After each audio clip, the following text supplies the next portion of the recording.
Okay, here we are on the drum kit. Today we're going to take a look at the basics of miking up a snare drum for a live band, whereabouts we're going to put the microphone and why we're putting it there. The majority of the time you're going to be in a rush. You've probably got 15 minutes to set up a full band backline, getting all the microphones plugged in and sound checked. So you need to probably spend 30 seconds max on getting your snare mic in position. So I'm just going to show you quickly what you should be looking for, why you're looking for this, and how to just do it quickly and efficiently. So let's start with what is the reason for the snare microphone. So we want to get a clear and clean signal of just the snare drum with minimal bleed from the rest of the kit so that we can process that signal with EQ, compression, reverb, and we can blend that in with the rest of the kit to get a nice mix of the drums. So the placement is really important to make sure that we get minimal bleed.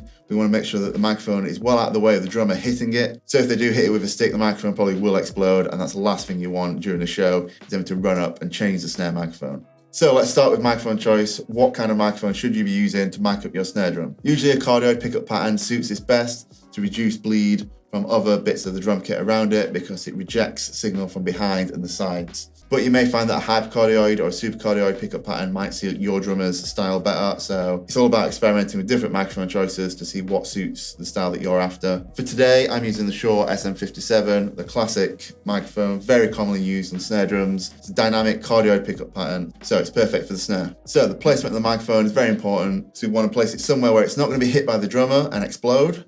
And we want to place it somewhere where it's going to reduce the bleed of the rest of the drum kit. So in a live situation, you're probably going to be very limited on where you can place your microphone. Commonly, most drummers set up like this with a nice little gap in between their hi-hat and their rack tom, which is perfect for us to place a snare microphone. If you happen to be unlucky and you get a drummer that has loads of rack toms and loads of cymbals around this area, then good luck.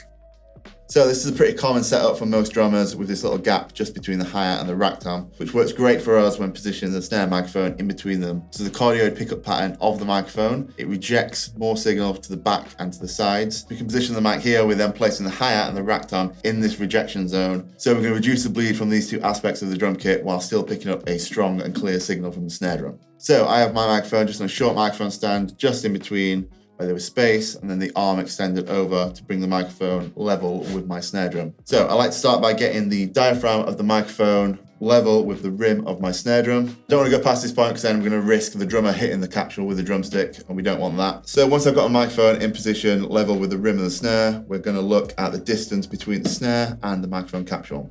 So the closer you get to the snare, the more darker the tone. The further away you get from the snare, you get a lighter tone, but you will pick up more of the bleed from the kit. So I like to get my mic pretty close to the snare drum and prefer the darker tone, but obviously adjust this to suit your mixing style and the genre of the band that you're mixing. So a good starting point is usually about 1 inch away from the skin of the snare drum.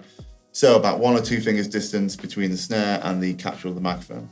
So now we've got that distance set, we're going to quickly look at the angle of the microphone. As a good starting point, always point the microphone into the center of the drum because that's where the drum is going to be hitting, where the tone of the snare is coming from, and that's where you're going to get a great result. The more you angle the snare mic towards the edge of the drum, you're going to get a slightly lighter tone. But for me, I like to aim somewhere between the middle of the snare drum and the edge of this inner circle.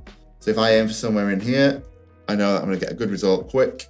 Just be careful, you don't want to aim too far past the center of the snare. If you aim it more towards this direction, you're going to pick up more of the floor tom, the china, and any of the instruments over there. So just quickly recap, I'm going to place my microphone in this gap between the hi-hat and the rack tom, so it's out of the way of the drummer hitting it with the sticks. I'm going to place it level with the edge of the snare drum, about 1 inch away from the skin, and we're going to angle the microphone so it's pointing directly at the center of the snare drum where the drummer should be hitting it with their sticks. So all that should take you about 30 seconds to plug the microphone in and get it into position, and then you can move on to getting the rest of the kit set up, getting the rest of the backline set up, and getting sound checked.